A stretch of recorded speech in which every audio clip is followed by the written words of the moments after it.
campaign coverage in this general election. Radio 4's morning phone-in programme, Election Call, will, for the first time, be simultaneously televised on BBC One. You may remember Election Call has been an important feature of the last 3 general elections, because this is the programme in which you, the voter, can directly question the party leaders who seek your votes. We start this coming Monday morning on Radio 4 and BBC One at 9:05 in the morning. Your election call then will be to Labour's Roy Hattersley. He's certain to be a senior cabinet minister if Labour is returned to office. Oh, and in all these election calls, every weekday morning, I'll be there just to see fair play and no nonsense. Now, BBC One joins forces with Radio 4 for Sir Robin Day's live election call.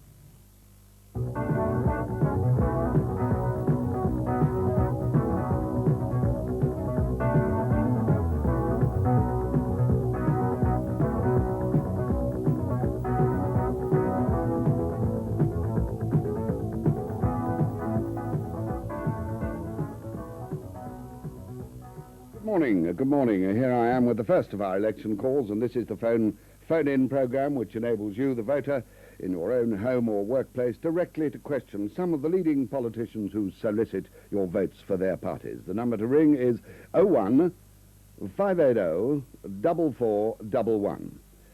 01, that's if you're outside London, 580 4411. Now, this Radio 4 programme is from deep down in the basement of Broadcasting House, London, and it's being simultaneously televised for the first time by the cameras of BBC One. And it's your election call this morning to the Right Honourable Roy Hattersley, former Labour Cabinet Minister. He was Secretary of State for Prices and Consumer Protection, and in the Parliament that's just ended, Mr Hattersley was Shadow Home Secretary, that's to say Labour's spokesman on the many Home Affairs, Home Office controversies which arose in the last year or two, not least the much criticised Police and Criminal Evidence Bill, which died with the last Parliament. And our first caller to Mr Hattersley is Mr Derek Hamilton in Thamesmead. And may I say, first of all, to Mr Hamilton and everyone who's going to call, if everybody says good morning to everybody else, we shall lose a bit of time. So please go straight in, Mr Hamilton, with your election call to Mr Hattersley. Thank you very much. Labour claim 2 million jobs can be created over a term of government if elected. Mr Foot's stated borrowing will be required to aid this.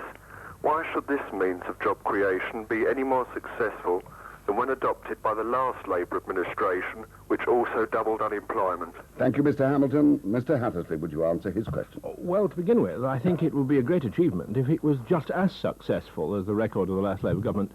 There were 2.5, perhaps 3 million fewer people in the dole queues when the Labour Party left office than there are today.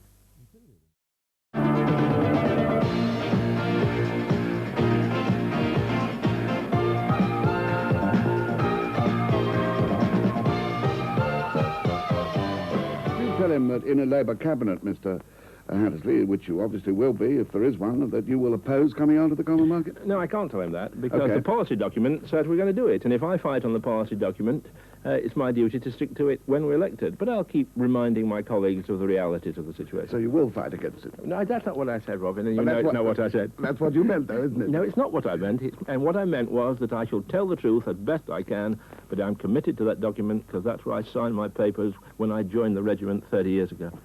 Good evening. Roy Hattersley and Robin Day there on Monday's election call, and a little bit of broadcasting history in the making. There was also a taste of what breakfast television might have looked like if a bizarre experiment had succeeded in Scotland a couple of years ago. Radio vision is television on the cheap. You simply point a camera into a radio studio and switch on. Now, if that experiment in Scotland in 1980 had succeeded, breakfast time on BBC One would probably be called Today. It would simply relay Radio 4, and I'd be out of a job. The experiment failed, thank heaven, because relentless pictures of the same man speaking, or even two men speaking, eventually become boring and a bit superfluous. But then perhaps when it comes to phone-ins, there's not a lot of point in watching anything anyway. The phone-in show Election Call is the first purely radio programme simultaneously transmitted throughout the UK on television. Now, I say purely radio, but they did acknowledge the presence of the camera by putting a little sign on the studio wall and telling the politicians to glance into the lens now and then. This is how Bill Rogers coped on Tuesday.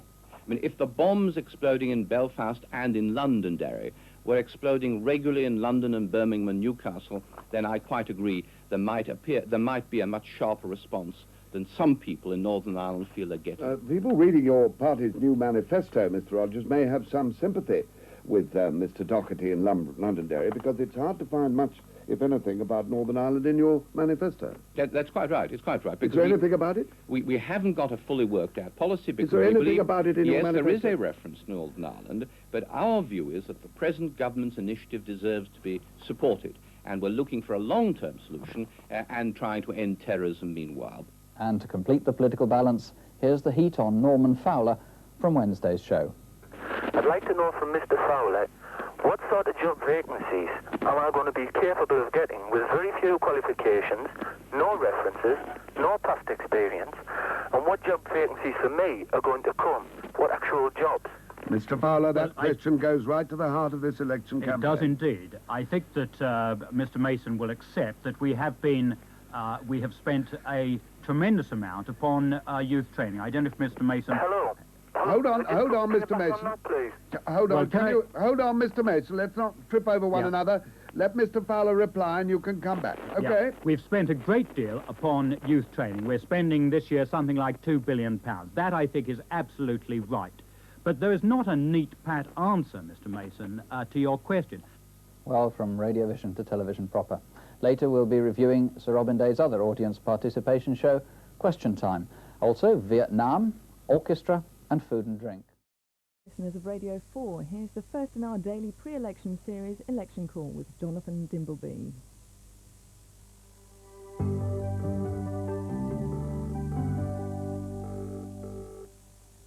Good morning and welcome to Election Call, the programme in which you, the voter, have the opportunity to question leading politicians from the main parties about the issues that will determine the outcome of this general election. I'll be here every morning between now and the eve of the election to take your calls and, where necessary and where helpful, to clarify some of the points that might arise. This morning it is your election call to Tony Blair, the Labour Party spokesman on employment, here to deal with jobs, the unions, wages and the economy in general on the morrow of John Smith's alternative budget, which colleagues have described as a carefully calculated gamble. A reminder of the number to ring, it's 071 799 5000. And a suggestion, I suggest, dispense with the courtesies, assume that the good mornings have been made because it allows us to use all the precious time available for us to talk to Tony Blair. And our first caller is already on the line. It's Steve Carter from Liverpool. Mr. Carter, it's your election call to Tony Blair. Good morning, everyone. Good morning, Mr. Blair. I would just like to say that as a fervent Labour voter up in Liverpool, I just think once again we may have shot ourselves in the foot with regard to the £36,000 bracket of where the tax starts to bite. I think that if John Smith had upped it to 40 or 46,000, we could have got away from an awful lot of the criticism and flack that has ensued over the last 48 hours, especially when Jon Snow was interviewed on Channel 4 last night. And an awful lot of the media who do report the news are going to be hit hard by this. I'm just wondering if you could have upped it a bit more. Having said that, I know that politicians lie, all politicians lie. I mean, Mrs. Thatcher said that we weren't going to double VAT, and they did within 10 months. They said that the National Health Service... Okay, Mr. Carter, I'm going to put your important point straight away to Mr. Blair, if I may. You shot yourself in the foot. No, I don't think we did. We had to make a judgment about what was fair in the interests of all the taxpayers. And as a result of Labour's plans, of course, the vast majority of the people in this country... 55 minutes here on BBC One. Before that, this morning's election call, introduced by Peter Sissons.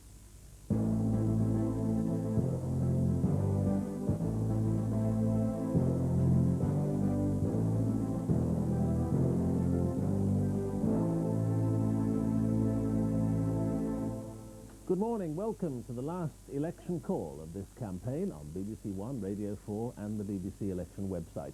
Taking your calls today is the Prime Minister, John Major. Mr. Major has either only another 48 hours or so left in office, or he will be re-elected to lead the Conservatives' fifth successive term in government. So, John Major, and for the political life of the country, ring the election call team on 0345 514 614. That's 0345 514 614 with your comments or questions about Mr. Major's record and campaign promises. The lines, as usual, are open to just before 10. Our first caller is on the line. He's Peter Lacey from Eastbourne. Your election call, Mr. Lacey.